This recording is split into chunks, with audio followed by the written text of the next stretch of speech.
Assembly? That is a good point. Because I think Cameroonians need to understand how the government came about with the special status. And I was a member of the commission number 8, responsible for that.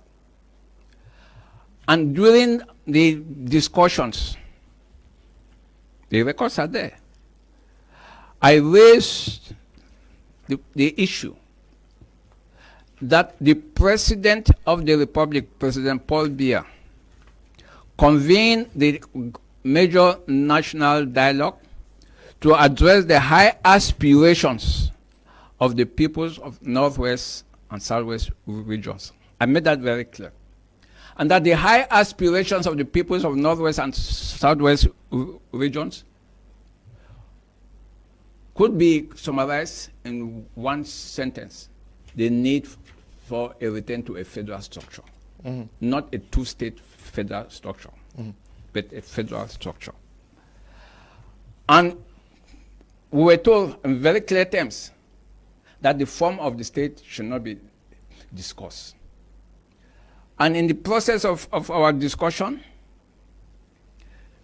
the issue of a special status came up, and we referred to the Constitution, article, I think Article 62, I think so, which talks of a special status.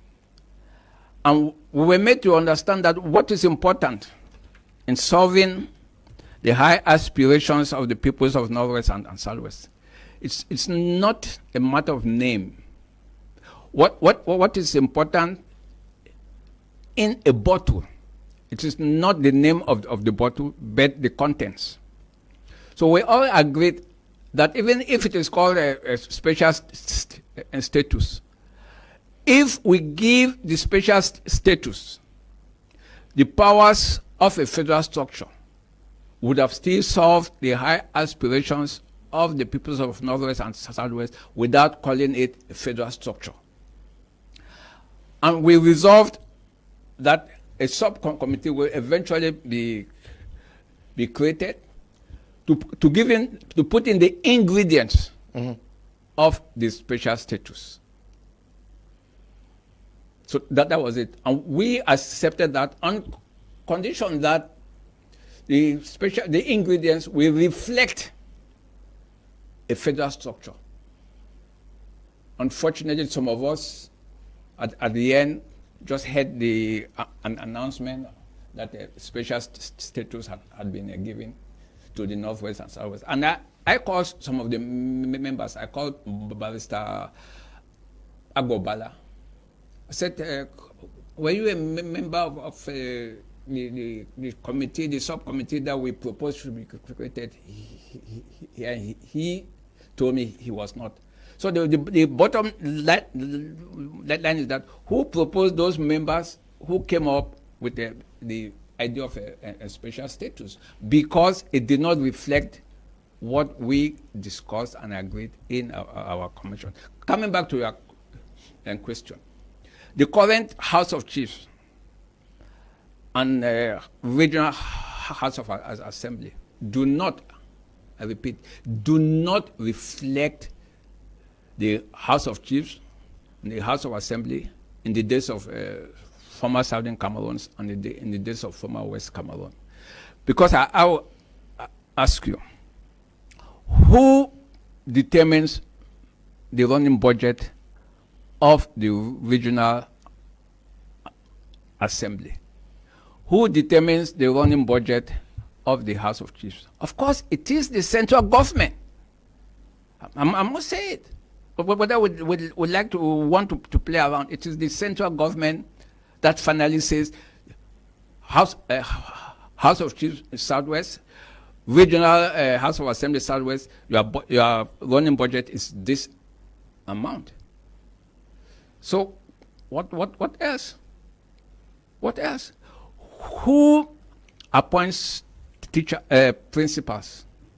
It is not the regional House of Assembly. It's not.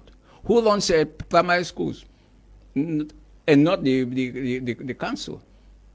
So to come and say the special status has addressed the problems, no.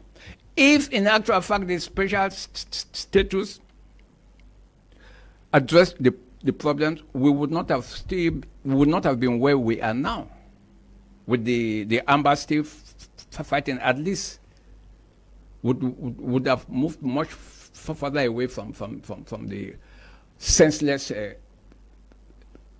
killings. So the long and short of it is that this special status has failed, and has failed badly. And those is it not being implemented progressively? I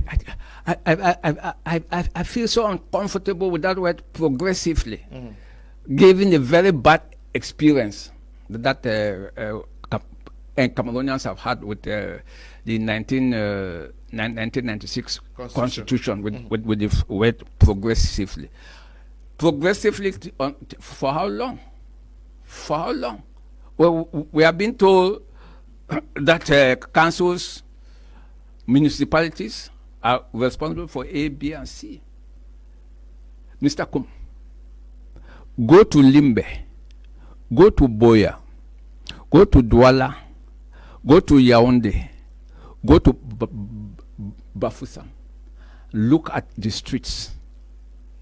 Look at the rubbish piling. And you tell me that the councils have the means, have been given the means? The answer is no.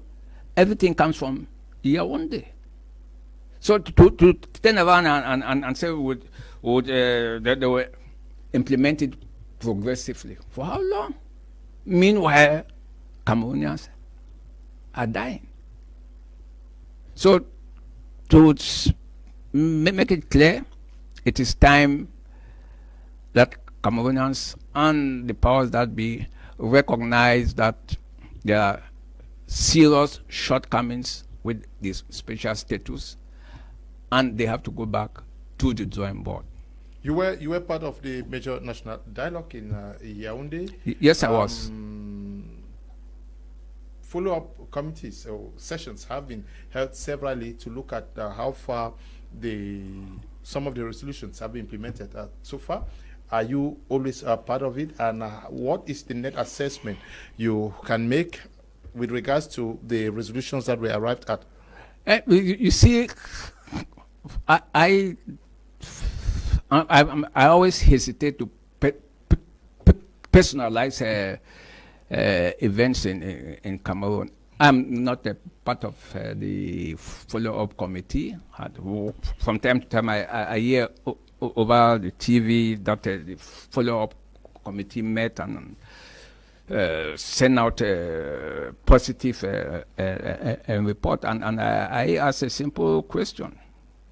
The major national dialogue met in 2019, and we're in 2025. That is almost 6 years after. Where are we? The major national dialogue was called, whether we want to accept it or not, the primary goal was to address the Anglophone crisis. And Mr. Kum, honestly speaking, are we still with the Anglophone crisis or not? The answer is the Anglophone crisis. Still, the conflict is going on. Killings are going on. Kidnappings are going on. So for